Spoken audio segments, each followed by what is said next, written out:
اعوذ باللہ من الشیطان الرجیم بسم اللہ الرحمن الرحیم الحمد للہ علی ما انعم ولہ الشکر علی ما الہم والثناء بما قدم من عموم نعم ابتدأها والسبوغ علی ان اسداها وتمام منن والاها جمع عن الإحصاء عددها ونأى عن الجزاء أمدها وتفاوت عن الإدراك أبدها وندبهم لاستزادتها بالشكر لاتصالها واستحمد إلى الخلائق بإجزالها وثنى بالندب إلى أمثالها ثم الصلاة والسلام على سيدنا ومولانا أبي القاسم محمد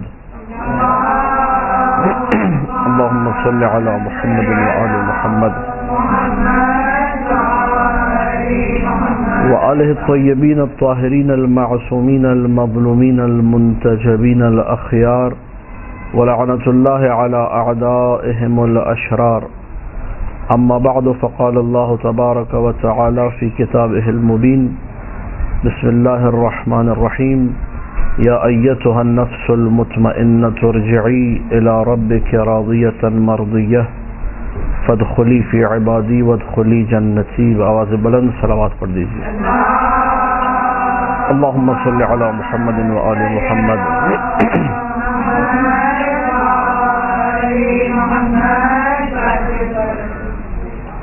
آج کے درس کا موضوع اور عنوان جو ہے وہ فضائل سید الشہداء حسین ابن علی علیہ الصلاۃ والسلام ہے. تو اسی مناسبت سے سورہ فجر کی چند آیات کی جو آخری آیات ہیں ان کی تلاوت کا شرف حاصل کیا تبرکاً. اور سورہ فجر معروف ہے سورہ امام حسین کے نام سے.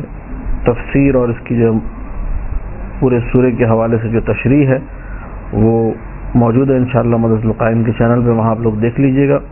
تبرکاً اس کو ہم نے تلاوت کیا. اور چھٹے امام کا ارشاد بھی ہے کہ اس سورے کو سورہ حسین اسی لیے کہا گیا کیونکہ اس میں یہ والی آیات موجود ہیں یا ایتها النفس المطمئنہ, اور وہاں تفصیل سے اس کو روایات کے ذیل میں عرض کیا گیا کہ نفس مطمئنہ کا اگر کوئی بہترین اور سب سے بڑا مصداق ہے تو وہ ذات حسین ابن علی علیہ الصلاۃ والسلام ہے.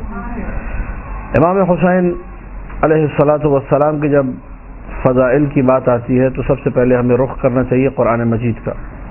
قرآن مجید میں بہت ساری ایسی آیات ہیں جو عمومی طور پر ذات حسین ابن علی کو شامل کرتی ہیں. مثلا آیہ تطہیر ہے انما یرید اللہ لیذھب عنکم الرجس اہل البیت. یہ اہل البیت, لفظ اہل البیت یہ ترکیب اہل البیت مولانا حسین کو بھی شامل کرتی ہے. قل لا اسألکم علیہ اجرا الا المودۃ فی القربى, قربہ کی جو تعبیر ہے یہ مولانا حسین کو بھی شامل کرتی ہے. اور بہت ساری وہ آیات جن کے شروع میں یا ایھا الذین آمنوا ہے, ایمان لانے والوں میں بہترین جو افراد ہیں ان میں اہل بیت شامل ہیں. اہل بیت میں مولانا حسین کا ذکر بھی آئے گا. تو بہت ساری ایسی آیات ہیں جن میں عمومی طور پر ذکر مولانا حسین آتا ہے. کچھ آیات ایسی ہیں جس میں خاص کر کے ذکر مولا حسین تفسیر معصومین میں وارد ہوا ہے کہ ان آیات میں مثلا اشارہ ہے واقعہ کربلا کی طرف یا مثلا مولا حسین کی ذات کی طرف. مثال کے طور پہ سورہ احقاف کی آیت ہے حملتہ امہ کرہن ووضعتہ کرہن,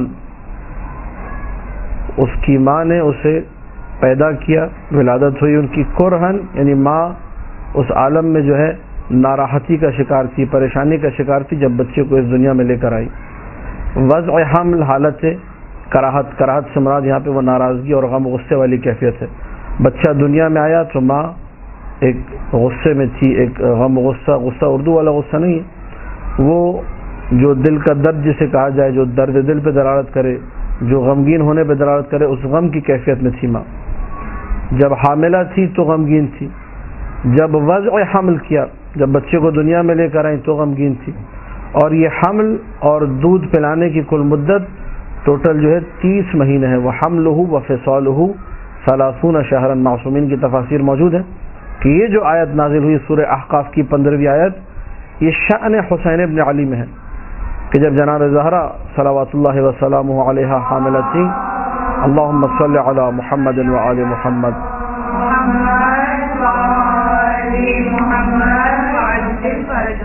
تو وقت حمل جب حاملہ تھی اس وقت آ کے اللہ کے رسول نے خبر دی بیوی کو کہ جو بچہ دنیا میں آنے والا ہے اس کا نام حسین ہوگا اور اسے اس طریقے سے واقع کربلا میں شہید کیا جائے گا، قتل کیا جائے گا، اس پہ یہ ظلم ہوں گے، یہ بربریت ہوگی الی آخرہ، جس پر بی بی کی دلی کیفیت دگرگوں ہوتی ہے، تبدیل ہوتی ہے، غم کا شکار ہوتی ہے.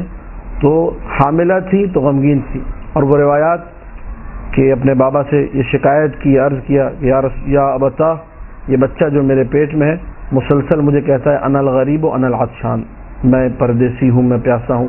تاریخ میں اس قسم کی روایتیں مل جاتی ہیں. تو عالم حمل، وہ حمل کا جو زمانہ ہے وہ غم کی کیفیت ہے. وضع حمل جب کیا غم کی کیفیت ہے. اس کے بعد کا عرصہ یعنی ابتدائے زندگی حسین ابن علی جو ہے وہ غموں کے ساتھ شروع ہو رہی ہے اور ان دردوں کے ساتھ شروع ہو رہی ہے. حملہ و فصالہ، حمل اور فصال یعنی دودھ پلانے کا زمانہ. یہ کتنا تھا؟ یہ 30 مہینہ. روایات میں پتہ چلتا ہے کہ مولا حسین کے حمل کی مدت 6 ماہ تھی اور 24 مہینے اس کو آپ ملائیے، کیونکہ 2 سال ہوتے ہیں دودھ پلانے کی مدت، تو ان دونوں کو جب آپ کمبائن کریں گے تو 6 مہینے حمل کی مدت نکلتی ہے، ٹوٹل یہ 30 مہینے بن جاتے ہیں. معصوم کا ارشاد ہے کہ یہ آیت شأن حسین ابن علی میں نازل ہوئی اور اشارہ ہے قضیہ حسین کی طرف. اور دیگر آیات سورہ مریم کی، مثلا کاف ہا یا عین صاد، سعد ابن عبداللہ اشعری کی جو روایت ہے کہ جب امام زمانہ سے پوچھا کہ اس کاف ہا یا عین صاد کی تفسیر کیا ہے تو مولانا نے فرمایا یہ وہ وقت ہے کہ جب زکریا علیہ السلام نے اسماء پنجتن کا علم حاصل کرنا چاہا تو اللہ نے اسماء پنجتن تعلیم کیے، محمد و علی و فاطمہ والحسن والحسین. تو زکریا نے کہا کہ بار الہ میں جب یہ سارے کے سارے نام لیتا ہوں اپنی زبان سے تو چاروں ناموں سے مجھے تسلی ملتی ہے، سکون ملتا ہے دل کو، لیکن جیسے ہی اس میں حسین آتا ہے میں غمگین ہو جاتا ہوں. اس کی کیا وجہ ہے؟ پھر پورا واقعہ کربلا حضرت زکریا کو سنایا گیا. حضرت زکریا نے گریہ کیا اور اس کے بعد اللہ سے طلب کیا کہ مجھے بھی حسین جیسا بیٹا ملے، اس کی زندگی حسین جیسی ہو، اور اس کے بعد اس کی موت میری زندگی میں واقع، اس کی شہادت میری زندگی میں ہو تاکہ میں اس درد کا احساس کر سکوں. تو یہ کاف ہا یا عین صاد وہ پورا قضیہ ہے جو حضرت زکریا کو سنایا گیا. معصوم نے فرمایا، امام زمانہ نے فرمایا کہ یہ اشارہ ہے واقعہ کربلا کی طرف. کاف یعنی کربلا، کاف ہا یعنی ہلاکت، عین صاد یا عین صاد یا اشارہ ہے قاتل حسین لعنت اللہ علیہ یزید کی طرف، اور عین اشارہ ہے عطش کی طرف، اور صاد اشارہ ہے صبر حسین ابن علی کی طرف. تو اس قسم کی آیات آپ کو ملیں گی جو مخصوص ہیں ذات حسین سے، لیکن ان سب میں ہمیں غم کا پہلو زیادہ اجاگر نظر آتا ہے، خاص جو آیات ہیں مولا حسین کے حوالے سے. عمومی آیات میں ہمیں فضائل اور مناقب نظر آئیں گے. لہذا سب سے پہلا جو کام ہے اگر کوئی فضائل پہ کام کرنا چاہے تو آیات کو دیکھنا ہوگا، عمومی آیات کو، جو آیہ تطہیر جیسی آیات ہیں، آیہ مودت جیسی آیات ہیں، آیہ ولایت جیسی آیات ہیں، ان آیات کو جو ہے سامنے رکھ کے ان پر کام کرنا ہوگا. اس کے بعد مرحلہ آتا ہے روایات کا مرحلہ، کہ روایات معصومین میں رسول اللہ صلی اللہ علیہ وآلہ وسلم سے لے کر اللہم صلی علی محمد و آل محمد،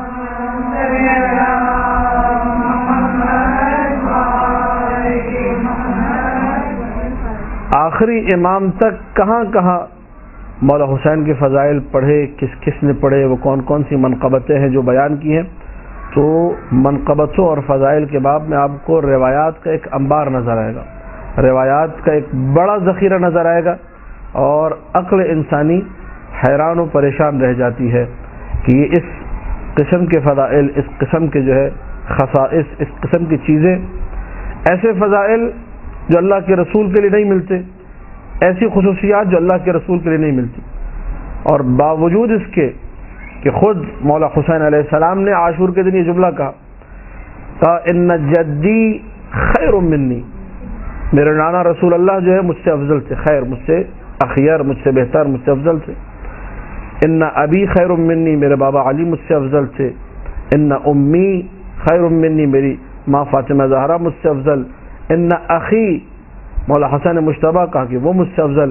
یہ سارے جملے کہنے کے باوجود کہ پنجتن جو ہے پنجتن ان میں خامس اعلیٰ کا یہ جملہ کہنا کہ یہ سب چاروں مجھ سے افضل ہیں، نانا افضل، بابا افضل، مادر گرامی افضل اور میرے بھائی افضل، باوجود اس کے یہاں پہ فضائل کا جو مرحلہ حسین ابن علی کے لیے اللہ نے رکھا ہے، کچھ ایسی خصوصیات ہیں، کچھ ایسے فضائل ہیں کہ جو سوائے حسین ابن علی کے کسی معصوم کے لیے نظر نہیں آتے.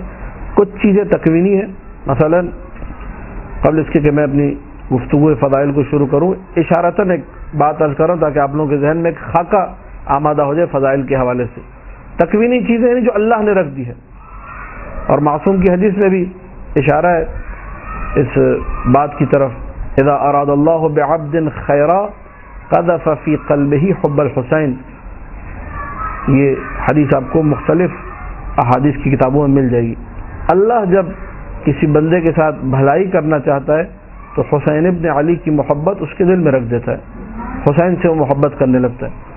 کسی نے جا کے معصوم سے یہ عرض کیا کہ فرزند رسول ہم سارے ائمہ سے پیار کرتے ہیں، آپ جتنے ہمارے ائمہ ہیں جن کے بارے میں ہمارا اعتقاد ہے کہ وہ رسول کے بعد جانشین رسول ہیں اور خلفائے اثنا عشر 12 اماموں کا ہمارا عقیدہ ہے، لیکن ایک خاص لگن ہے، ایک خاص عقیدت ہے، ایک خاص محبت ہے، ایک دل کو عجیب سا لگاؤ ہے ذات حسین ابن علی سے. تو مولا نے جواب دیا چھٹے مولا نے کہا کہ یہ صرف تمہارا حال نہیں، ہم سب کا بھی یہی حال ہے. ہم سب کو بھی حسین ابن علی سے ایک خاص لگاؤ، ایک خاص الفت ہے، ایک خاص محبت ہے. تو یہ اللہ کی طرف سے رکھی گئی چیز ہے، اور اس کا بھی آپ لوگ مشاہدہ کریں گے. ادھر جو ہے محرم کے دن قریب آئیں گے، آپ کو خود بخود اپنے اندر ایک تبدیلی کا احساس نظر آئے گا کہ کچھ چینج ہونے جا رہا ہے اس کائنات کے اندر، کچھ الگ سا ہونے لگا ہے، کچھ ایسا ہونے لگا ہے جس کی وجہ سے آپ کی معنوی کیفیت بھی ترقی کی طرف گامزن ہوگی، خود بخود اپنے آپ میں تبدیلی محسوس کریں گے. تو کچھ یہ چیزیں ہیں جو فضائل کا یہ رخ اور یہ پہلو رکھتی ہیں جو ہر انسان اپنے وجود میں اس کو احساس کر سکتا ہے کہ یہ محبت جو ہے اللہ کی طرف سے رکھی گئی محبت ہے، اور یہ فضیلت ہر ایک کو نصیب نہیں ہوتی. اب ہم لوگ وارد ہوتے باب فضائل میں، تو روایت چونکہ بے شمار ہے اور وقت کو مد نظر رکھتے ہوئے، قلت وقت کو مد نظر رکھتے ہوئے چند روایات میں آج کے درس میں اور آج کی اس گفتگو میں انشاءاللہ پیش کروں گا. ایک روایت ہے جو اکمال الدین و تمامہ میں، عیون اخبار الرضا میں شیخ صدوق علیہ الرحمٰن نے نقل کی ہے، اور اس روایت کے ناقل بھی خود مولا حسین ہے. مولا یہ فرماتے دخل تو میں وارد ہوا اپنے جد اپنے نانا رسول اللہ پر، وکان عنہ ابی بن کعب. ابی ابن کعب یہ اپنے زمانے کا رئیس القراء تھا، اس کی قراءت جو ہے قاری قرآن تھا، بہترین قراءت کرنے والا تھا، اور معصومین اسے پسند کرتے تھے، اچھا آدمی تھا ابی ابن کعب. رسول کے پاس ابی ابن کعب موجود ہے. جیسے ہی حسین ابن علی وارد، اچھا یہ بات آپ ذہن میں رکھیے گا کہ جب مولا حسین کا ذکر آئے اور رسول کی بات آئے تو 7 سال سے زیادہ نہیں گزارے. حسین ابن علی نے رسول اللہ کے ساتھ کتنے سال گزارے؟ 7 سال. تو جو روایتیں ہوں گی وہ اس 7 سال کے اندر اندر کی ہوں گی. ٹھیک ہے، اس سے زیادہ آپ کو نہیں سوچنا ہے کہ مثلا بڑی عمر رہی ہوگی، نہیں. ایک شہزادہ، ایک چھوٹی عمر رکھنے والا، اور عام میں کہا جائے گا مثلا ایک بچہ آ رہا ہے، 7 سال کا بچہ ہی کہا جاتا ہے، کوئی بڑی عمر نہیں ہے. تو جیسے ہی حسین ابن علی وارد ہوئے تو اللہ کے رسول نے سلام اس طریقے سے کیا، کہا کہ السلام علیک یا ابا عبداللہ یا زین السماوات والارضین. سلام ہو تجھ پر اے ابا عبداللہ، تم آسمانوں اور زمینوں کی زینت ہو. اچھا، اب یہاں پر بہت سارے فضائل ہم لوگ سنتے بھی ہیں اور ہمارے ذہن میں بھی بسا اوقات اعتراض آتا ہے، ممکن آپ کے ذہن میں بھی آئے، اور وہی اعتراض جو عام طور پہ مجالس میں محافل میں سننے کو ملتا ہے. ابی ابن کعب نے بھی وہی اعتراض پیش کیا، کہا کہ کیف یکون یا رسول اللہ زین السماوات والارض احد غیرک. یا رسول اللہ یہ کیسے ہو سکتا ہے کہ آپ کے ہوتے ہوئے آپ موجود ہیں اور آپ حسین کو کہہ رہے ہیں زین السماوات والارضین، آسمانوں اور زمینوں کی زینت.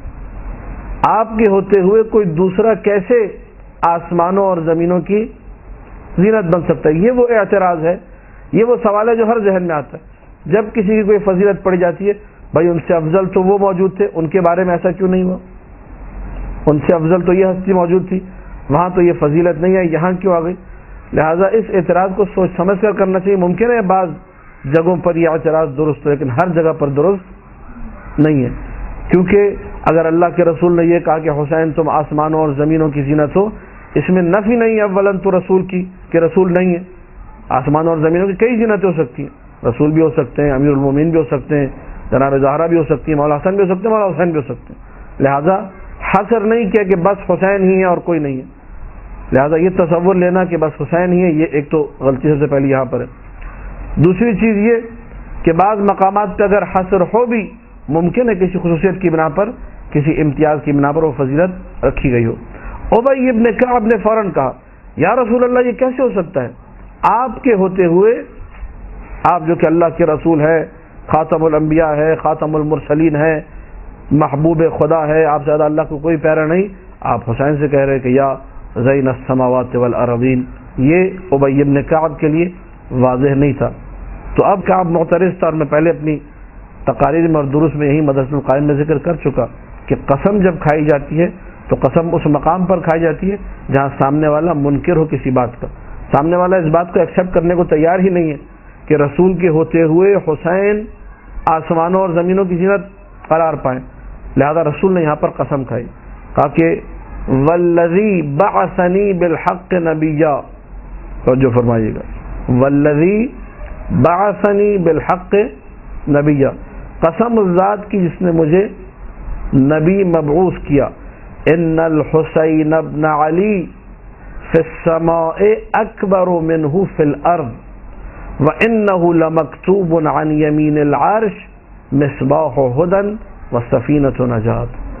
حسین ابن علی کی ذات, یہ اللہ کے رسول قسم کھا کے کہہ رہے ہیں, قسم اس ذات کی جس نے مجھے نبی بنا کر بھیجا, اس ذات کی قسم کھا کر میں یہ کہتا ہوں مقام حسین ابن علی, منزلت حسین ابن علی, شأن حسین ابن علی آسمان والوں کی نگاہ میں زمین والوں سے کہیں زیادہ بڑھ کر ہے. یہ اللہ کے رسول نے جملہ کہا, اس کے بعد کہا وَإِنَّهُ لَمَكْتُوبٌ عَنْ يَمِينِ الْعَرْشِ, اور عرش الہی کے داہنے حصے میں یہ بات موجود ہے کہ حسین مصباح ہدی, ہدایت کا چراغ ہے اور کشتی نجات ہے.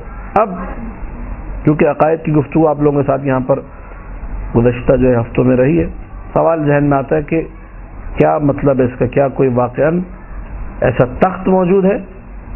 ٹھیک ہے, عرش یعنی تخت, کرسی, عرش, یہ سارے جملے روایت میں ہیں. تو کیا کوئی واقعاً چوتھے آسمان پر یا مثلا ساتویں آسمان پر اس کے بعد کوئی تخت وغیرہ رکھا ہوا ہے, اور تخت کے دائیں حصے میں مثلاً امبوز ہوا ہے یا پرنٹ ہوا ہے یا ہاتھ سے لکھا ہوا ہے کہ انہو مصباح ہدی وسفینۃ نجات, کہ حسین ہدایت کا چراغ ہے اور کشتی نجات ہے. ہم لوگ عقائد کی باب میں عرض کر چکے, تفصیل کے ساتھ اس بات کو ڈسکس کر چکے کہ اللہ سبحانہ و تعالی جسم نہیں رکھتا. کیوں؟ کیونکہ جو بھی چیز جسم رکھے وہ جگہ کی محتاج ہوتی ہے. میرے پاس جسم ہے, میں کہیں نہ کہیں فزیکلی جو ہے آ کر جگہ گھیرنے کے بعد اس اسپیس کو جو ہے پر کرنے کے بعد بیٹھوں گا اس جگہ پر, تبھی جا کر جو ہے جسے کہا جائے میری جسمانیت جو ہے وہ ایڈجسٹ ہو پائے گی, میری جسمانیت میرا ساتھ دے پائے گی. یہ جسم کی مجبوری ہے. ہر جسم محتاج ہے کس کا؟ مکان کا. جسم کہتے ہی اسے جو محتاج ہو مکان کا. لہذا اگر آپ نے کہا کہ اللہ کا جسم ہے تو کیا لازم آئے گا؟ اللہ کا محتاج ہونا لازم آئے گا کہ اللہ مکان کا محتاج ہو گیا, اور جو محتاج ہو وہ خدا نہیں ہو سکتا. ہر جسم مرکب ہوتا ہے.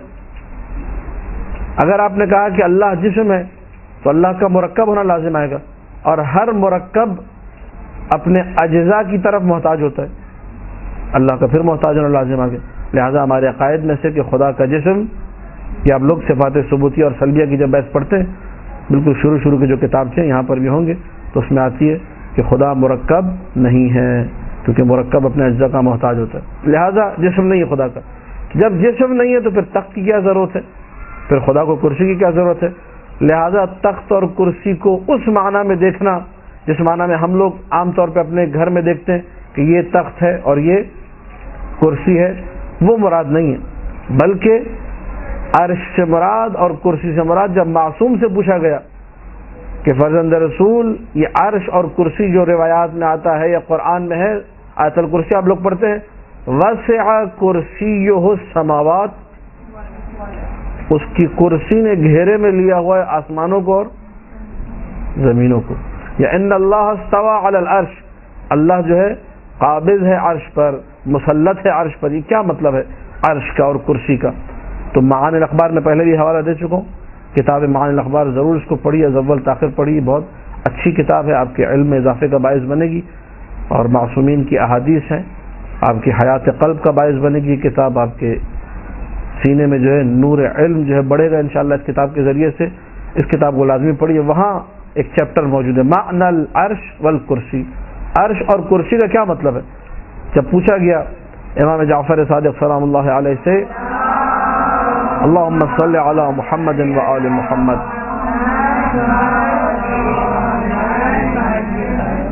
کہ مولا عرش اور کرسی کا معنی کیا ہے، تاکہ اس کی دو طریقوں سے ہم لوگ تشریح کر سکتے ہیں، دو اس کے معنی ہو سکتے ہیں۔ ایک عرش کا معنی ہے جملۃ خلقہ، اس کی جتنی مخلوق ہے، عرش یعنی مخلوق خدا، کائنات میں جو کچھ اللہ نے خلق کیا اسے عرش کہا گیا، اور کرسی اس ظرف کو کہتے ہیں جس نے اس مخلوق کا احاطہ کیا ہوا۔ ایک تفسیر یہ ہے۔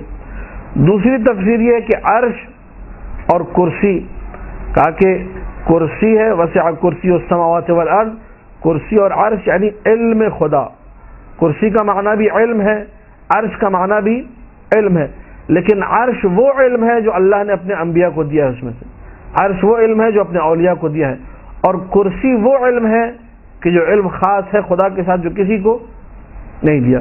تو عرش کا معنی بھی کیا ہوا؟ علم ہوا، کرسی کا معنی بھی کیا ہوا؟ علم۔ فرق کیا ہے؟ عرش وہ علم ہے جو انبیاء و اولیاء و حجج الہیہ کو دیا ہے، اور کرسی وہ خاص علم ہے جو اللہ کے پاس ہے جو کسی کو، یہ معصوم کی تفسیر ہے۔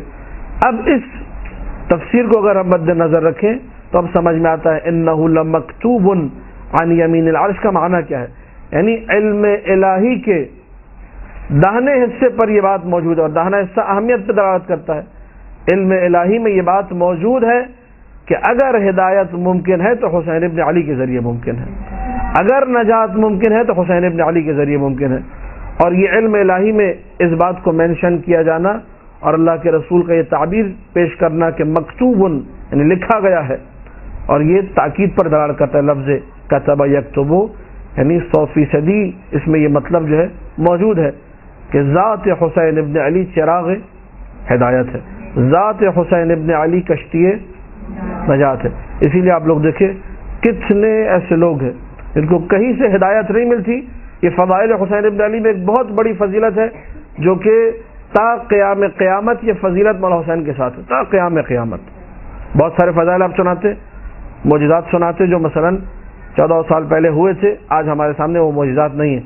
یہ جو فضیلت ابھی میں عرض کر رہا ہوں یہ تا قیام قیامت، جب تک یہ دنیا قائم ہے تب تک یہ فضیلت نام حسین سے منسوب ہے کہ اگر کائنات میں کسی کو ہدایت مل رہی ہے تو صدقہ ہے حسین ابن علی کا، اگر کسی کو نجات مل رہی ہے تو مولا حسین کے صدقے میں۔ کتنے ایسے لوگ تھے جن کو بڑے بڑے علماء، بڑے بڑے فقہا، بڑے بڑے خطباء جن کو سمجھا نہ سکے، جن کو ڈرا نہ سکے، جن کو دین کی طرف نہ لا سکے، لیکن حسین ابن علی سے ایک چھوٹی سی نسبت، ایک چھوٹی سی محبت، ایک چھوٹا سا ایسا واقعہ وہ کھینچ کر ان کو حسین ابن علی کی طرف لے کر آ گیا۔ یہ جو فضیلت ہے یہ عجیب فضیلت ہے، واقعی یہ اس میں اعجاز بھی ہے، یہ معجزہ بھی ہے کہ جہاں ساری دنیا کہے کہ یہ سدھر نہیں سکتا، وہاں ایک نگاہ حسین ابن علی سدھار دیتی ہے۔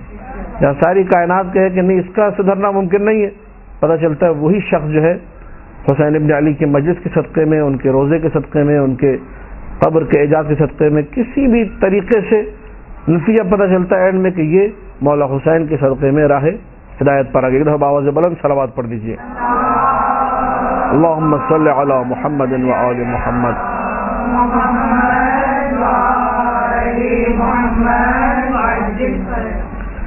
اب اگر آپ جا کے ان واقعات کو جمع کریں گے کہ کتنے مثلا ہندو تھے جو مولا حسین کے صدقے میں مسلمان ہوئے، کتنے یہودی تھے جو مسلمان ہوئے، کتنے مسیحی تھے جو مسلمان ہوئے، کتنے زرتشتی تھے جو مسلمان ہوئے، وہ الی آخر ہی، تو شاید کئی جلدوں پر وہ کتاب بن جائے جس کتاب میں فقط یہ ہو کہ حسین ابن علی کس طریقے سے مصباح ہدیٰ ہیں اور کس طریقے سے سفینہ نجات ہے۔ اور یہ جو قوت اللہ کی عطا کردہ قوت ہے جو مولا حسین کے پاس، یہ عجیب و غریب ہے۔ یعنی اگر کوئی شخص اس قوت کے آپ مظاہر میں سے ایک مظہر یہ دیکھیے، کوئی شخص ہم میں سے اور آپ میں سے جو زائر حسین ابن علی کا شرف حاصل کرتا ہے، جاتا ہے زیارت مولا حسین کے لیے، ایک مرتبہ زیارت کو انجام دیتا ہے، اس کے بارے میں معصوم کے لبھائے مبارک سے جملے صادر ہوتے ہیں، ان زائر الحسین مشفع فی یوم القیامہ لمئة رجل، یا بعض روایت میں لألف رجل کلہم قد وجبت علیہم النار۔ زائر حسین کا مقام یہ ہے کہ بروز حشر وہ ہزار ایسے لوگوں کی شفاعت کرے گا کہ جن سب پر جہنم کی آگ واجب ہو چکی ہوگی۔ جب ایک زائر حسین کا یہ مقام ہے تو انسان سوچے کہ حسین ابن علی کا کیا مقام ہوگا بروز حشر، انسان اس کو تصور نہیں کر سکتا، اور اس میں کوئی تعجب کی بات نہیں ہے۔ یہ مقام کس نے دیا ہے؟ اللہ نے دیا ہے۔ یہ عظمت کس نے دی ہے؟ اللہ نے دی ہے۔ یہ سارے کے سارے امتیازات کس کی طرف سے؟ اللہ سبحانہ و تعالیٰ کی طرف سے۔ اور بالمقابل اگر آپ قربانی حسین کو دیکھیں تو پھر انسان کو کسی قسم کا تعجب نہیں کرنا چاہیے۔ لہٰذا بعض ایسے واقعات ہوتے ہیں جن کو لوگ اگنور کر دیتے، کہتے ہیں یہ کیسے ممکن ہے، یہ کیسے ہو سکتا ہے؟ نہیں، اس میں تعجب کی کوئی گنجائش نہیں۔ مثلا ایک واقعہ ہے، کتاب عنوان الکلام ملا محمد باقر فشارکی، ان کی کتابیں میں اکثر یہ واقعہ ذکر کرتا ہوں تاکہ لوگوں کا تعجب جو ہے وہ برطرف ہو۔ اور پھر میں یہ جملے بھی تاکید سے کہوں کہ اب واقعہ مختصر سا ہوتا ہے، ہمیشہ یاد رکھیے آپ، یہ ہمارے سامنے جو واقعہ ایک صفحے میں لکھا ہوا ہے اس میں اس بندے کی پوری زندگی ہمارے سامنے نہیں ہوتی، اس کی ساری زندگی کی پوری جسے کہا جائے ڈیٹیل آپ کے سامنے نہیں ہوتی۔ واقعے میں چند اہم باتیں ہوتی ہیں، ممکن ہے اس کی زندگی کے اندر کچھ ایسا رہا ہو جس کی وجہ سے یہ واقعہ درست ہو سکتا ہو۔ لہذا کبھی بھی فضائل معصوم کے باب میں، اعجاز معصومین کے باب میں انسان شک نہ کرے، بلکہ یہ احتمالات، یہ پاسبلٹیز دے کہ بھئی یہ واقعہ اس میں ہمارے سامنے بہت ساری چیزیں چھپی ہوئی ہیں، مخفی ہیں، ہڈن ہیں، ممکن ہے کہ وہ چیزیں جب سامنے آئیں تو ہمارا تعجب برطرف ہو جائے۔ ہم لوگ صرف ایک چیز کو دیکھ کے کہتے ہیں کہ یہ کیسے ہو گیا، جبکہ اگر عقیدہ پختہ ہو، طہارت نفس زیادہ ہو، صرف اس ایک چیز کو بھی دیکھ کر انسان کو اعتراض کا حق نہیں ہے۔ عنوان الکلام میں واقعہ موجود ہے کہ ایک عورت جو کہ فسق و فجور کا شکار تھی، جو کہ فعل حرام کافی عرصے سے انجام دے رہی تھی، مشہور تھی اس حوالے سے، وہ اپنے اس جگہ سے، قحبہ خانہ جسے کہا جاتا ہے، وہاں سے نکلی اور جا رہی تھی اپنے گھر کی طرف یا اپنے کسی کام سے جہاں بھی جا رہی تھی۔ رستے میں اس نے دیکھا کہ مولا حسین ابن علی کے لیے نظر تیار ہو، نیاز تیار ہو رہی ہے اور دیگیں جو ہے لگی ہوئی ہے۔ تو ایک دیکھ کے جس نے دیکھا کہ وہ جو کوئلے تھے وہ بجھنے لگے، اور جب اس نے یہ دیکھا کہ کوئلے بجھنے لگے، ابھی ایک ایسی خاتون ہے اس کا دین سے علی ظاہر کوئی تعلق نہیں ہے، کوئی بھی کہے گا کہ یہ تو حرام کاری میں مبتلا خاتون ہے، فسق و فجور میں مبتلا خاتون ہے، اس کی زندگی، اس کا معاش، اس کا کاروبار یہی حرام ہے، اسی کے ذریعے کماتی ہے، حرام کماتی ہے، حرام کھاتی ہے، پوری زندگی حرام پہ گزر رہی ہے، لہٰذا اس کا دین سے کسی قسم کا کوئی تصور نہیں ہے کہ وابستگی کوئی ہوگی، کوئی تعلق ہوگا۔ لیکن اس نے جب دیکھا کہ دیکھ کے نیچے جو ہے وہ کوئلے جو ہے بجھنے لگے ہیں، وہ آگ بجھنے لگے، تو یہ اسی مقام پر جھکتی ہے اور ایک پھونک مارتی ہے زور سے، تاکہ یہ آگ بھڑک اٹھے اور مولا حسین کی نیاز جو ہے وہ پکتی رہے، وہ دیکھ خراب نہ ہونے پائے۔ اس نے ایک پھونک ماری تو چند ذرے جو ہے وہ راکھ کے اڑ کر اس کی آنکھ میں گئے اور چند قطرے آنسو کے باہر آ گئے۔ یہ اپنا کام کر کے آگے چلتی بنی، آگ بھڑک اٹھی اور نیاز آگے پکنے لگی۔ کچھ دنوں بعد اس عورت کا انتقال ہوتا ہے اور کسی نورانی نے خواب میں آ کے اس محلے کے عالم دین کو کہا کہ جائیے آپ جا کر اس کی نماز جنازہ پڑھائیے۔ انہوں نے کہا میں مر کے اس کی نماز جنازہ نہ پڑھاؤں، لوگ جو ہے نا میرے اوپر بھی شک کریں گے، شاید اس کے بھی سے تعلقات رہے ہوں گے، اسی لیے نماز جنازہ پڑھنے پہنچ گیا۔ لہٰذا انہوں نے صاف صاف انکار کیا۔ تو پھر سید نے کہا کہ نہیں، تم لوگوں کو یہ واقعہ بتاؤ، لوگ پھر اعتراض نہیں کریں گے، لوگوں کو بتاؤ کہ فلانا دن جب وہاں سے نکلی تھی تو رستے میں اس نے یہ دیکھا کہ حسین ابن علی کے لیے تبرک بنایا جا رہا ہے، نیاز حسین ابن علی کے نام کی، اس نے چونکہ حسین ابن علی علیہ السلام کے عزاداروں کا خیال رکھا ہے کہ ان کو بھوک نہ لگے، ان کے پیٹ میں نظر حسین ابن علی پہنچ جائے، یہ احترام حسین تھا جو اللہ کو پسند آئے. اس نے عزاداروں کا احترام کر کے حسین کا احترام کیا. اس احترام حسین کے صدقے میں اللہ نے اسے بخش دیا. یہ عورت جو ہے اس کی نماز زیادہ یہ عالم دین پڑھاتے ہیں، یہ واقعہ لوگوں کو بتاتے ہیں. اس پہ ہمیں کوئی تعجب نہیں کرنا چاہیے کہ کوئی چھوٹا عمل، اسی لیے روایات میں ہے لا تستصغرن احدا، کسی ایک کو حقیر مت سمجھو، چھوٹا مت سمجھو. اسی طرح نیکی کے بارے میں بھی روایت موجود ہے کہ کسی نیکی کو چھوٹا، ایک انسان کسی کو ایک گلاس پانی مثلا پیش کرتا ہے، وہی عمل محبوب عند اللہ بن جاتا ہے. کتنی ہمارے پاس روایات ہیں، گھر میں مثلا میاں اپنی بیوی کو ایک گلاس پانی پلائے اتنا ثواب ہے، بیوی اگر ایک گلاس پانی پلائے اتنا، ایک گلاس پانی کا ثواب معصوم نے بیان کیا. اس کا مطلب یہ عمل اہمیت کا حامل ہے. ممکن ہے میں اور آپ اسے اتنا قابل اہمیت نہ سمجھے، لہذا کسی نیکی کو چھوٹا نہیں سمجھنا چاہیے. کوئی بھی نیکی ہو کائنات کی، خاص طور پہ اگر اس نیکی کا تعلق حسین ابن علی سے. کتنے ایسے واقعات ہیں، لوگ جاتے ہیں زیارت پر، پتہ چلا مولا حسین نے آ کر سلام کیا ہے. بھئی یہ سلام کیوں کیا ہے؟ کہا کہ اس کو اس لیے ہم خاص طور پہ سلام دے رہے ہیں. تفصیلی واقعہ میں ذکر نہیں کر رہا، کیونکہ یہ فلانا علاقے کے اندر جب مجلس ہوتی ہے تو عزاداروں کی جوتیاں سیدھی کرتا ہے. یہ ہمیں اس کا عمل اچھا لگا کہ میرے عزاداروں کی جوتیاں یہ سیدھی کرتا ہے، ان کے نالین کو جو ہے اٹھا کے ترتیب سے رکھتا ہے. ایک چھوٹا سا عمل ہے، ممکن ہے جوتیاں سیدھی کرنے والا تو دیکھے بھی نہ کہ یہ ہے کون، لیکن آپ نہیں دیکھ رہے. جو دیکھنے والا ہے وہ نگاہ حسین میں ہے. یہ شخص ہر وہ کام جو آپ ذات حسین ابن علی، یہ خود ایک فضیلت ہے، یہ خود فضائل کا ایک بہت بڑا ذخیرہ اس میں آپ نکال سکتے ہیں کہ کن کن لوگوں نے حسین کے لیے کام کیا اور حسین نے ان کو کیسا جواب دیا، کیسا صلہ دیا. اس دنیا میں وہ صلہ دیا. حسین ابن علی علیہ الصلوۃ والسلام کے حوالے سے واقعات کا جسے کہا جائے بڑا ذخیرہ ہے. میں ایک دو بہت اختصار کے ساتھ تفصیل اس کی بھی نہیں بیان کروں گا، شاید آپ لوگ سن چکے ہیں پہلے، لیکن چونکہ موضوع سے مربوط ہے، صرف اس بات کو اسٹیبلش کرنے کے لیے اور واضح کرنے کے لیے کہ یہ مقام عظمت حسین جو اللہ نے حسین ابن علی کو عطا کیا ہے، یہ مقام، اس میں کسی شخص کو شک و شبہ نہیں کرنا چاہیے. مقام حسین اس سے کہیں زیادہ بلند ہے. اس سے کہیں زیادہ اگر حسین ابن علی کے صدقے میں اگر مل جائے کائنات کو تو تعجب نہیں کرنا چاہیے. کہتے ہیں ایک شخص، یہ واقعہ آگے دستغیب نے اپنے کشکول میں لکھا ہے، اس کا ظاہراً اردو میں ترجمہ بکھرے موتی کے نام سے ہوا ہے، کسی اور نام سے میرے ذہن میں نہیں. بہرحال اس کتاب میں آپ کو یہ واقعہ مل جائے گا کہ نجف اشرف کے اندر ایک عالم دین تھے جو کہ امام جماعت بھی تھے، شیخ حسین مشکور ان کا نام تھا. یہ مولا علی علیہ السلام کے حرم میں نماز پڑھایا کرتے تھے. تو ہر شب جمعہ یہ جایا کرتے تھے زیارت کربلا کے لیے. آج بھی دستور علماء نجف سے کربلا جاتے ہیں شب جمعہ زیارت کے لیے، طلاب جاتے ہر شب جمعہ زیارت کے لیے. تو ایک رات انہوں نے خواب میں دیکھا کہ ایک دیہاتی جو ہے نوجوان کربلا میں وارد ہوتا ہے. ایک گاؤں دیہاتی قرا اور ریف جسے کہا جاتا ہے، وہاں کا رہنے والا، مضافات نجف کا رہنے والا، مضافات کربلا کا رہنے والا، اور آگے سلام کرتا ہے، السلام علیکہ یا سیدی و مولا یا ابا. حسین سے جواب آتا ہے وعلیکہ السلام یا زائری، اے میرے زائر تجھ پر سلام ہو. یہ خواب دیکھتے اور بڑے حیران ہوتے کہ یہ میں نے کیا خواب دیکھا ہے، اور اس خواب کا مطلب کیا مطلب ہے، کیا تعبیر ہے. اتفاق اور حسن اتفاق یہ ہوا کہ جب اگلے شب جمعہ کو کربلا پہنچتے ہیں تو وہی جوان جسے خواب میں دیکھا تھا وہی جو ہے نظر آتا ہے کربلا میں. تو فوراً وہ خواب ذہن میں آتا ہے کہ اس کو تو میں نے خواب میں دیکھا اور یہی بندہ تھا، یہی جوان تھا، اس نے سلام کیا.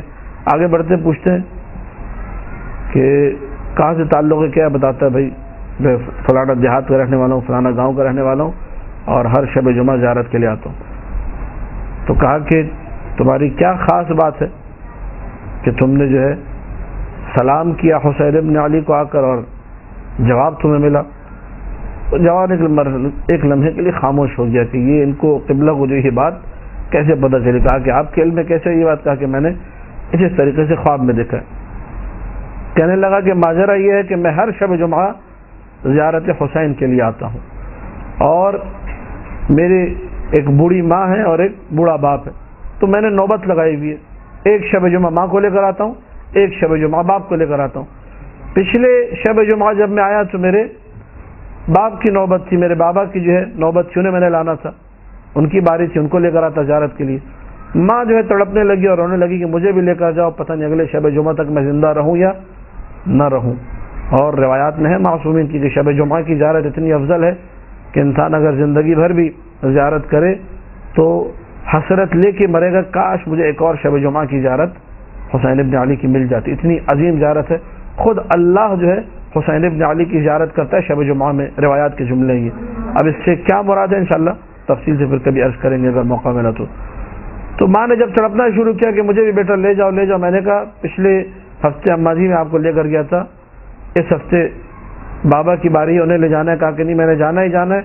تو کہا کہ میں نے جو ہے اپنے بابا کو جو ہے جو خچر یا گدھا جو بھی تھا سواری اس زمانے کے اس پہ سوار کرایا اور ماں کو میں اپنی پیٹھ پر بٹھا کر لے کر آیا کربلا تک۔ اس طریقے سے میں نے جیسے ہی کربلا میں قدم رکھا، اس مشقت کے عالم میں، اس تھکاوٹ کے عالم میں، ادھر میں کربلا میں داخل ہوا، روضہ حسین کے پاس پہنچا اور میں نے دور سے سلام کیا، السلام علیکم یا ابا عبداللہ، تو میں نے گنہگار کانوں سے سنا کہ حسین ابن علی نے مجھے جواب دیا ہے۔ یہ اس میں ہمیں دو چیزیں نظر آتی ہیں اس واقعے کو اگر ہم لوگ انالائز کریں اور دیکھیں۔ نمبر ایک تو یہ کہ انسان کی جو محبت ہے مولا حسین کے ساتھ، اس محبت میں، اس عشق میں، اس جنون میں اسے پھر تھکاوٹ کا احساس نہیں ہونا چاہیے۔ وہ لوگ جو کربلا میں تھے، معصوم کا جملہ ہے، وہ لوگ لا یحسون بعلم الحدید، ان کو تلوار لگتی تھی، ان کو ضربت لگتی تھی، وہ لوگ اس درد کو احساس نہیں کرتے تھے کہ تلوار لگنے کا ہمیں درد ہو رہا ہے جی، اس پہ چلائے مثلا یا چیخیں کہ جی تلوار سے درد ہو رہا ہے، خنجر سے درد ہو رہا ہے، تیر و تبر سے درد ہو رہا ہے، نہیں۔ وہ لوگ عشق حسین میں، محبت حسین میں اس قدر فنا ہو چکے تھے کہ ان کو یہ درد پھر محسوس نہیں ہوتا تھا، اور اس کے مظاہر ہمیں کئی واقعات میں، کئی مقامات پہ نظر آتے ہیں۔ لہذا زائر یا عاشق حسین یا مولا حسین سے محبت کرنے والا جب عشق حسینی میں آگے بڑھتا ہے، محبت حسین سلام اللہ علیہ میں قدم رکھتا ہے، تو اسے پھر کسی درد، کسی تھکاوٹ، کسی مشقت، کسی محنت پر پریشان نہیں ہونا ہے۔ دوسری جو بات اس واقعے میں وہ یہ کہ جب انسان اس محبت کو لے کر، تمام تر مشقتوں کو لے کر آگے بڑھتا ہے، حسین ابن علی اسے اسی دنیا میں سلا دیتے ہیں۔ کائنات کی ساری دولتیں قربان ہے ایک جواب حسین ابن علی پر، یعنی آپ کہیں کہ جی لاکھوں دے دو مجھے، اور دوسری طرف ایک جواب ملے گا حسین ابن علی کی طرف سے، کروڑوں کیا لاکھوں کیا ساری دنیا قربان ہے اس ایک وعلیک السلام یا زائری کے اوپر، اے میرے زائر تجھ پر میرا سلام ہو، اس پر ساری کائنات قربان ہے، جس کا جواب جو ہے حسین ابن علی نے دیا۔ تو یہ وہ بڑی نعمت ہے، یہ وہ بڑا اعجاز ہے جو قبر حسین سے ظاہر ہوا، اور یہ واقعہ کوئی صدیوں پرانا نہیں ہے، 80-90 سال پرانا، زیادہ 100 سال پرانا واقعہ ہے۔ اس واقعے کو علماء نے لکھا، اور جو لوگ آیت اللہ دستغیب کے زمانے میں زندہ تھے انہوں نے آغا دستغیب کو سنا ہے، انہوں نے اپنی کتاب میں لکھا، اور وہ لوگ ابھی ریسنٹلی جن کا انتقال ہوا ہے، جنہوں نے اس واقعے کو خود ان عالم نے سنا تھا شیخ مشکور سے، وہ بھی آج کچھ عرصے پہلے تک 5-10 سال پہلے تک زندہ تھے، شاید ان میں سے کچھ اور لوگ زندہ بھی ہوں جنہوں نے سارے کے سارے واقعات نقل کیے ہم تک، پہنچائے ہم تک، اور یہ اسی صدی کے بے شمار ایسے واقعات آپ کو مل جائیں گے جہاں سے عظمت حسین، منزلت حسین اور فضیلت حسین ابن علی آشکار ہوتی ہے۔ فضائل حسین کے باب میں دوسرا اگر ہم لوگ کوئی مرحلہ اپنے لیے سامنے رکھیں، دوسرا مقام اگر اس کو دیکھنا چاہیں، تو لوگوں کا احترام، کہ لوگ کس طریقے سے حسین ابن علی کا احترام کیا کرتے تھے۔ اب لوگوں کے احترام میں اللہ کے رسول سے آپ آغاز کیجئے، اور پھر میں کہوں گا کہ امام زمانہ تک اور آج تک دیکھیے کہ ساری کائنات کس طریقے سے حسین ابن علی کا احترام کر رہی۔ اللہ کے رسول نے ایک نہیں کئی مقامات پر منبر چھوڑ دیا صرف حسین کا گریہ سن کر، یہ فضیلت نہیں تو اور کیا ہے؟ اور یہ جملے کہے کہ واللہ ما دریتو، یعنی خدا کی قسم مجھے پتہ ہی نہیں چلا، محبت حسین یہ ہے، مجھے پتہ ہی نہ چلا، میں منبر چھوڑ کے نیچے آ گیا حسین کی محبت میں۔ حسن و حسین رسول اکرم کی پشت مبارک پہ سوار ہوتے، اور یہ جملہ موجود ہے سفینۃ البحار میں، کہتے تھے حل حل رسول کو، ٹھیک ہے، اس طرح جانور کو جب چلانے کے لیے آواز نکالی جاتی ہے عربی میں حل حل کہتے ہیں، ہے ملا احمد حلوائی والا ہے اور لام حل حل حل، تو رسول پھر چلنا شروع کر دیتے تھے، اور جب رسول چل رہے ہوتے تھے تو جملہ کہتے تھے نعم الجمل جملکما، تمہارا اونٹ کتنا پیارا اونٹ ہے. ٹھیک ہے، یہ جو احترام ہے یہ رسالت احترام کر رہی ہے، ان شہزادوں کا امامت کا احترام کر رہی ہے. نعم الجمل جملکما، اس کے بعد امیر المومنین کا احترام، اس کے بعد جناب زہرا سلام اللہ علیہا کا احترام، اس کے بعد امام مولا حسن کا احترام. اور مولا حسن کے حوالے سے تو بڑے بھائی بھی تھے، اور روات نے عجیب نقل کی، عبداللہ ابن عباس کی عجیب روایت ہمیں ملتی ہے کہ کس طریقے سے مولا حسین کا احترام کرتے تھے کہ مولا حسین وارد ہوتے تھے تو امام حسن احترام میں کھڑے ہو جاتے تھے. تو عبداللہ ابن عباس نے ایک دن کہہ دیا، کہا کہ فرزند رسول آپ تو بڑے ہیں، حسین آپ سے چھوٹے ہیں، تو آپ کیوں اس قدر احترام کریں؟ یہ روایت آپ کو القطرہ میں بھی مل جائے گی. تو فوراً جو ہے مولا حسن نے جواب دیا انی لاحابہ لہیبت امیر المؤمنین، میں جب حسین کو دیکھتا ہوں تو مجھے حسین میں اپنے بابا علی کی ہیبت نظر آتی ہے، اس لیے میں خود بخود بے ساختہ احترام حسین میں کھڑا ہو جاتا ہوں. یہ وہ احترام ہے جو کائنات میں ہر چیز میں دیکھا گیا. انسانوں نے تو کیا، جانوروں نے بھی احترام کیا، کائنات نے بھی احترام کیا، ہر چیز نے، کہ ادھر حسین کو دیکھا احترام میں اٹھ گئے، احترام میں کھڑے ہو گئے، احتراماً جو کر سکتے تھے کیا. ہر چیز آپ کو محبت حسین میں آگے آگے نظر آئے گی. اللہ نے اس احترام کو قرار دیا ہے. فضائل حسین ابن علی میں جسمانی پہلو دیکھتے ہیں عجیب ہیں، اخلاقی پہلو دیکھتے ہیں عجیب ہیں، جس مرحلے کو آپ اٹھا کر دیکھیے عجیب نظر آئے گی. ما بعد الحسین، شہادت حسین کے بعد کے جو واقعات ہیں، قبر حسین کو جو شرف ملا ہے، جو مقام ملا ہے، جو منزلت ملی ہے، وہ کسی قبر کو نہیں ملی. اللہ کے رسول کی قبر کی مٹی بھی اگر آپ استعمال کرتے ہیں بعنوان شفا، تمام فقہاء نے لکھا حرام ہے. خود معصومین نے کہا، مولا امام موسیٰ کاظم علیہ الصلوۃ والسلام، اللہم صلی علی محمد وآل محمد.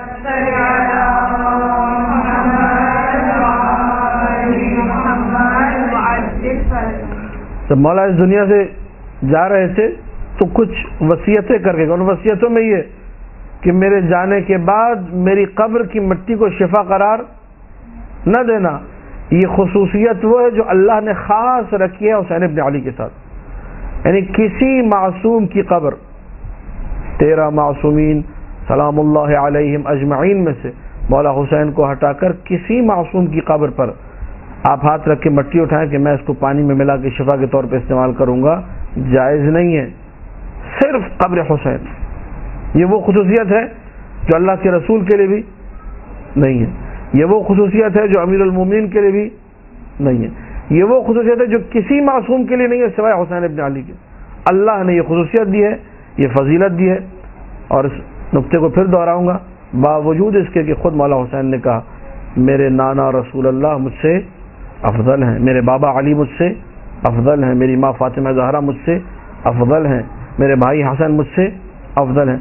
باوجود ان کی افضلیت کے یہ وہ خصوصیت ہے جو کسی کے پاس نہیں ہے، صرف و صرف حسین ابن علی کے پاس ہے. جعل اللہ الاجابت تحت قبتہ، اللہ نے اجابت کو قبہ حسین کے نیچے رکھا ہے. دعا یہاں قبول ہوتی ہے. خاک قبر کو شفا قرار دیا ہے. نسل حسین میں، ذریت حسین میں امامت کو رکھا ہے. خصائص ہیں جو حسین ابن علی کو اللہ نے عطا کیے ہیں. اب کوئی سوال کرے کہ ایسا کیوں ہے تو اسے پھر پوری تاریخ کو اچھے سے پڑھنا چاہیے کہ حسین ابن علی نے کیا کیا کام ہے جو اللہ کے لیے کیے ہیں. اس کے بعد تعجب برطرف ہو جائے گا. اللہ کے خزانے میں کوئی کمی نہیں ہے. اللہ جتنا دینا چاہے، رحمت الہی واسعہ ہے، جتنا اللہ دینا چاہے اللہ دے سکتا ہے. اس میں کسی قسم میں کوئی شک انسان کو نہیں ہونا چاہیے.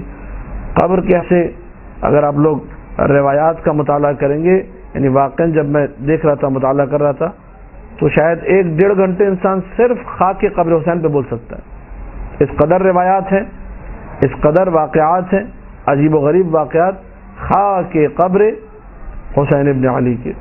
بے شمار آپ کو چیزیں ملیں گی. 1 گھنٹہ بھی شاید میں اپنی کم علمی کو دیکھتے ہوئے 1-1.5 گھنٹہ کہہ رہا ہوں، شاید 1 عشرہ پورا خاک قبر حسین پر پڑھا جا سکتا ہے سکون کے ساتھ، کہ انسان 1 عشرہ پڑھے جس کا عنوان اور موضوع خاک قبر حسین.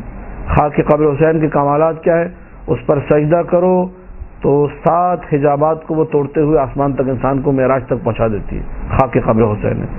سمندر میں کہا معصوم نے طوفان آ جائے تو تھوڑی سی خاک قبر حسین ڈال دو، طوفان احترام خاک قبر حسین میں تھم جائے گا. کہیں پر زلزلہ آ جائے، وہاں زلزلے کی زمین پر خاک قبر حسین ڈال دو، زلزلہ رک جائے گا. کوئی شخص جیل میں ہو، جیل سے نکلنا اس کا ناممکن ہو، کسی بھی ذریعے سے اس تک خاک قبر حسین جیل کے اندر پہنچا دو، وہ چند لمحوں میں چھوٹ کر واپس آ جائے گا.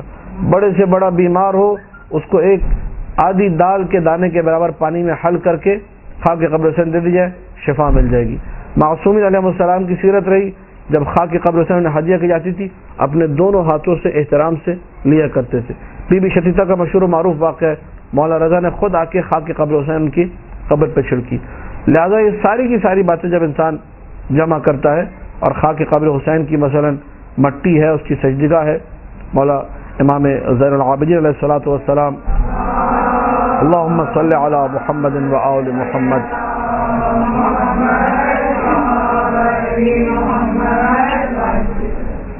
ان کے بارے میں سفینۃ البحار میں روایت موجود ہے کہ واقعہ کربلا کے بعد کسی خاک پر سجدہ نہیں کیا سوائے خاک کربلا کے.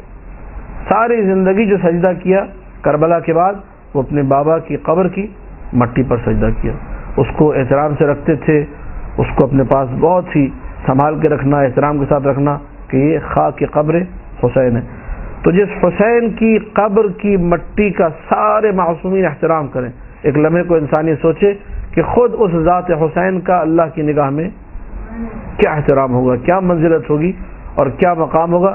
واقعاً یہاں میں کہنا چاہوں گا کہ عقل انسانی عاجز ہے اس مقام کو درک کرنے سے. جس قدر فضائل پڑھے جائیں، جس قدر مناقب بیان کیے جائیں ذات ابن علی کے، وہ کم ہے. انسان بیان کرتا جائے گا، انسان پڑھتا جائے گا، اس کا تعجب بڑھتا جائے گا کہ اچھا یہ بھی ہے، یہ بھی ہے، یہ بھی ہے. اور ہم لوگوں کی جو مجبوری کہیے جہالت کی وجہ سے، اس مجبوری کی بنا پر ہم لوگ ہمیشہ تعجب کا اور اعتراض کا شکار واقع ہوتے ہیں کہ یہ کیسے ہو گیا، ایسا کیسے ہو سکتا ہے، ویسا کیسے ہو سکتا ہے. اب خلیعی کا جو دیوان ہے، اب تو چھک کر آگے ہلا سے، خلیعی کا دیوان میرے پاس میری لائبریری میں موجود ہے. ناصبیوں کی اولاد یہ پورا تفصیلی واقعہ آپ کے ذہن میں ہوگا. انہوں نے نظر مانی تھی ہمارا بیٹا ہوگا تو اسے قاتل بنائیں گے حسین ابن علی کا. وہ بیٹا دنیا میں آتا، اللہ نے اسی کو شاعر بنا دیا حسین ابن علی کا، مادح بنا دیا حسین ابن علی کا. انہی کی جو ہے ابھی ریسنٹلی 1 سال پہلے جب میں مولا حسین کی زیارت کے لیے حرم میں آیا تو نئے نئے زیارت نامے چھپے ہوئے رکھے تھے. اسی خلیعی کا شعر لکھا ہوا، جو خلیعی جو ناصبیوں کا پیدا ہوا تھا، اس کو قتل پہ معمور کیا گیا تھا کہ تم جاؤ حسین کے زائروں کو قتل کرو. آج اسی خلیعی کی زبان سے کہا گیا شعر مولا حسین کے حرم میں زیارت نامے کی زینت بنا ہوا ہے. ٹھیک ہے. اذا شئت النجات فزر حسینا، اگر نجات چاہتے ہو تو حسین کی زیارت کرو. یہ بڑا بڑا جو ہے مولا حسین کے زیارت نامے پہ لکھا ہوا تھا. یہ کس کا شعر ہے؟ یہ خلیعی کا شعر. ٹھیک. خلیعی کون تھا؟ قتل کرنے نکلا تھا اور سوتا رہ گیا. ہم لوگ خاک قبر حسین کی بات کر رہے ہیں. اس واقعے میں یہ ہے کہ زائروں کے قدموں سے خاک اڑ کر اس کے جسم پر گئی ہے. زائرین حسین جنہوں نے ابھی زیارت نہیں کی، ہاں ابھی زیارت کرنے جا رہے ہیں، ابھی رستے میں وہ پہنچے نہیں ہیں، ان کے قدموں سے اٹھی ہوئی دھول اس کے جسم پر پڑتی ہے. اور یہ سو رہا ہے، خواب میں دیکھتا ہے کہ فرشتے آتے ہیں، کہتے ہیں لے چلو اس کو جہنم میں پھینکنے کے لیے. دوسرے فرشتے آتے کہتے ہیں نہیں، اس کو ہم نے جنت میں لے جانا ہے. کہ یہ کیسے ہو سکتا ہے؟ کہ یہ ایسے ہو سکتا ہے کہ حسین کے زائروں کے قدموں کی خاک اس کے بدن پہ پڑی ہے. یہ اگر منزلت نہیں ہے، یہ اگر مقام نہیں، تو پھر لفظ مقام بنا کس کے لیے ہے؟ منزلت کہتے کس کو ہے؟ یہ اس خواب کے بعد بیدار ہوتا ہے. تفصیلی واقعہ میں مختصر کر رہا ہوں. اٹھتا ہے اور سیدھا کربلا میں آ کر مدح حسین ابن علی میں اشعار کہتا ہے. اذا شئت النجات فزر حسینا، اگر نجات چاہتے ہو تو حسین کی زیارت کرو. لکی تلقى الالہ قریر عینی، تاکہ جب اللہ سے ملو تو ٹھنڈی آنکھوں کے ساتھ ملو، سکون کے ساتھ ملو. فإن النار لا تمس جسما، آگ کبھی ایسے جسم کو چھو نہیں سکتی. علیہ غبار زوار الحسین، کہ جس جسم پر حسین ابن علی کے زائروں کی قدموں کی دھول پڑی ہو. یہ اس نے شعر پہلا شعر کہا تھا. جیسے ہی شعر کہا تو مولا حسین کے گنبد کے نیچے سے ایک لباس گرا اور سب حرم کے خادموں نے کہا یہ حسین کا تحفہ ہے تمہارے کہے گئے اشعار کے نتیجے میں، مولا حسین کا صلہ جو دنیا میں تمہیں دیا۔ اس نے وہ خلعت و لباس لی اور اس کا نام مشہور ہو گیا خلیعی۔ علامہ امینی نے اپنی کتاب الغدیر میں اس واقعے کو ذکر کیا، خلیعی کے واقعے کو۔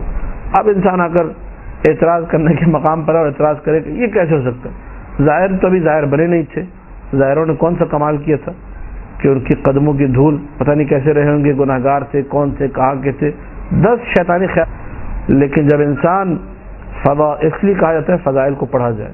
بدبخت ہیں وہ لوگ جو کہتے ہیں کہ بس فضائل پڑھنے کی ضرورت نہیں ہے، تبلیغ کرو، کام کی بات کرو، عورتوں کو پردہ سکھاؤ، نماز سکھاؤ، اور فضائل سے روکتے ہیں۔ پردہ سکھانا، نماز سکھانا ساری چیزیں اچھی ہیں، اما فضائل کو روکنا یہ وہ عمل شیطانی ہے جو بدترین افعال میں سے، جس سے شیطان کو دلی خوشی محسوس ہوتی ہے، شیطان بہت زیادہ خوش ہوتا ہے۔ ان جملوں میں سے ایک جملہ یہی ہے کہ فضائل پڑھنے کی کوئی ضرورت نہیں ہے۔ یہ سوچ یزیدی سوچ ہے، یہ سوچ معاویہ ابن ابی سفیان کے دربار سے نکلی ہوئی سوچ ہے کہ فضائل علی کو ختم کیا جائے۔ یہ ابو حنیفہ کے جملے تھے۔ مہران ابن عامش سے آ کر کہا مرتے وقت کہ تم اپنے گناہ سے توبہ کرو۔ کون سا گناہ؟ کہ تم زندگی بھر فضائل علی پڑھتے رہے، اس سے توبہ کرو۔ لہذا فضائل کو روکنا، فضائل کے آگے بند باندھنا، فضائل کو پروموٹ کرنے کی جگہ، زیادہ پڑھوانے کی جگہ کہنا کہ نہیں فضائل وغیرہ نہیں، بس آپ ایک ورک شاپ ہے، پتہ نہیں کیا ہے، تبلیغی ہے، کارگاہ ہے، کیا ہے، اس میں آپ یہ جو ہے نا مثلا کام کی باتیں بتائیں، فضائل کی ضرورت نہیں۔ یہ سوچ شیطانی سوچ ہے۔ جتنے فضائل پڑھے جائیں گے اتنا ایمان قوی ہوگا، اتنا آپ کے وجود کے اندر عقیدہ جو ہے رسوخ پیدا کرے گا، قوت پیدا کرے گا۔ جس قدر عقیدہ مضبوط ہوگا، جس قدر روح ایمانی قوی ہوگی، اس کے بعد مرحلہ آتا ہے عبادت میں مزے کا مرحلہ۔ اسی لیے اکثر یہ لوگ جو فضائل مت پڑھو اور یہ مت کرو وہ مت کرو، یہ ساری عبادتیں کرتے ہیں کہ کسی عبادت میں مزہ نہیں آتا ہے۔ یہ آپ لکھ کر لے لیجئے سائن کروا کے مجھ سے کہ جو فضائل حسین ابن علی یا فضائل علی ابن ابی طالب کے بارے میں یہ کہے کہ مثلا یہ ضرورت نہیں، اس کی بہت ہو گیا، یہ 1000 نمازیں پڑھے گا، اس کو کسی ایک نماز میں چیلنج کرتا ہوں مزہ نہیں آئے گا۔ اللہ عبادت کے مزے کو چھین لیتا ہے لوگوں سے، اور یہ ہے روایات میں موجود ہے ہمارے پاس۔ بنی اسرائیل کے عابد نے کہا کہ یا رب کم عصیتک ولم تعاقبنی، بار اللہ میں نے کتنی تیری معصیت کی، کتنے میں نے گناہ کیے، لیکن تو نے مجھے کوئی سزا دی نہیں، میں اپنے سارے کام عبادتیں وغیرہ بھی کر رہا ہوں، سارے میرے امور زندگی چل رہے ہیں۔ تو وحی الہی آئی اور کہا کہ یا عبدی کم عاقبتک ولم تفہمنی، یا ولم تفہم، اے میرے بندے کتنی میں نے تجھے سزا دی، تجھے پتہ ہی نہیں چلا کہ میں تجھے سزا دے چکا ہوں۔ کیا سزا دی؟ کہا کہ سلبت منک حلاوت المناجات، میں نے مناجات کی جو مٹھاس تھی، عبادت کا جو مزہ تھا وہ چھین لیا۔ عبادت کرتے ہو بس رکھی عبادت ہوتی ہے، بس مجبوری کی طرح انسان نماز پڑھے، خود عقاب الہی ہے۔ تو ایسے لوگ جو لوگ یہ باتیں کرتے ہیں، اچھا فرق آپ دیکھیے گا، یہ فرق بھی تکوینی فرق ہے، یہ سب کو نظر آئے گا۔ ایک بندہ ہے، اس کو 1 گھنٹے مجلس میں بٹھاؤ، 1.5 گھنٹے بٹھاؤ، کہتا ہے ٹھیک ہے مولا حسین کے لیے ہو رہی ہے، روتا بھی ہے، خوش بھی ہوتا ہے، اس کو کوئی ٹینشن نہیں ہے، اور ایک گھڑیاں دیکھ رہا ہوتا ہے، ہاں اتنا منٹ اوپر ہو گیا، یہ ہو گیا، وہ ہو گیا، اس کو پریشانی رہتی ہے ہر لمحے۔ کیوں؟ کیونکہ اس کے لیے مزہ ہی نہیں ہے کوئی، اس کو مجلس حسین میں کوئی مزہ نہیں آ رہا، اس کو ٹائم کیا بس ایک رسمی کارروائی ہے، پوری ہو اور میں جان چھوڑا کے یہاں سے بھاگوں۔ ایسے لوگ عقاب الہی کا شکار ہیں، فوراً سمجھ جائیں کہ ان لوگوں کے ساتھ یہ مسئلہ ہے، روحی مریض ہیں لوگ، روح ان کی خراب ہو چکی ہے، روح بگڑ چکی ہے۔ یہ خود ایک کینسر ہے، یہ خود سرطان ہے بہت بڑا کہ انسان کو مجلس حسین میں مزہ نہ آئے۔ انسان مصائب سنے اس کو گریہ طاری نہیں ہوگا، سب رو رہے ہوں گے، یہ کونے میں بیٹھ کے سوچ رہا ہوگا کہ آج خطیب نے 10 منٹ زیادہ مصائب پڑھ دی، لوگ رو رہے ہوتے ہیں، یہ دیکھ رہا ہوتا ہے، ٹائم دیکھ رہا ہوتا ہے، مصائب زیادہ ہوگا۔ ایک نوحہ زیادہ ہو جائے تو اس کی جو نا طبیعتیں خراب ہو جاتی ہے، اس کو جو نا الٹیاں شروع ہو جاتی ہیں، اس کے موشن لگ جاتے ہیں کہ اتنے ایک نوحہ مثلا زیادہ کیسے ہو گیا۔ یہ وہ بدتمیز لوگ ہیں، یہ وہ بدترین لوگ ہیں جو کہ فضائل اہل بیت کو سننا پسند نہیں کرتے۔ اللہ ان کو طرح طریقے سے دیتا ہے، ان پر عقاب نازل کرتا ہے اپنا، اور بدبختی کا عالم یہ ہوتا ہے کہ ان بیچاروں کو خود احساس نہیں ہوتا کہ ہم لوگ کس پریشانی میں جا چکے ہیں، مگر یہ کہ حسین ابن علی ہی کا کوئی کرم ہو، حسین ابن علی ہی کی طرف سے جسے کہا جائے کوئی خاص عنایت ہو، جس کے بعد یہ لوگ اس مرحلے تک پہنچ سکے، اس مقام تک آ سکے کہ اس مزے کو محسوس کر سکیں، اس مجلس حسین، اس ذکر حسین، اس فضائل حسین کو اچھی طریقے سے سمجھ سکیں کہ کیا ان چیزوں کا مزہ ہے جو اللہ نے ان چیزوں میں رکھا ہے. بار بار انسان اس حدیث کو اپنے لیے مشعل راہ سمجھے, اپنی نگاہوں کے سامنے رکھے.